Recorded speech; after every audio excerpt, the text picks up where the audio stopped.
that makes someone a star? The voice? Dancing Cleopatra was always on the spot. No. The figure? The moves? Well, it must be that certain something. What have you got on? Jammies. And whatever that something is, June Allyson certainly has it. Yet becoming a star was not easy. Oh, sure, and I can dance and stand on my head. Sure you can. Growing up during the Depression in New Jersey, June spent much of her time at the local movie house. She'd watch the musicals of her idol Fred Astaire over and over, then return home to practice the routines, teaching herself how to dance. When June bragged that she could dance as well as Ginger Rogers, her friends dared her to prove it by auditioning for a Broadway show produced by the legendary songwriter Richard Rogers. I was just about to sing, and a voice way in the back of the theater said, please, please, you've got to hire this girl, because if you don't, she's only going to sing, and I can't stand that.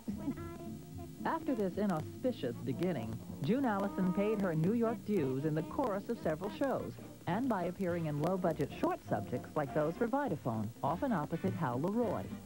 And George Abbott was casting Best Foot Forward, and he came and saw me, and he offered me a part in Best Foot Forward, and we opened in that play, and that ran for, I guess about 6 months, when an MGM scout came to see the play, and I wasn't signed to a contract, you know, like Bright New Hope.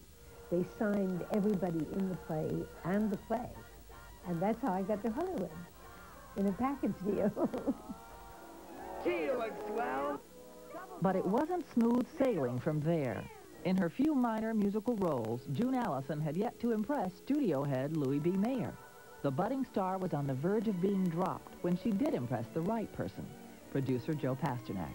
He convinced Mayer to look at June's screen test again, saying, she isn't pretty, she certainly isn't sexy, and she doesn't dance all that well, but she's got something. Mayer agreed and put that something to good use in Two Girls and a Sailor, June's first starring role. Me? Yeah, you. Now well on her way to stardom, June began to broaden her range away from musicals and into dramas. I think the studio felt that I cried better than I sang or danced. Then they started moving me toward dramatic roles.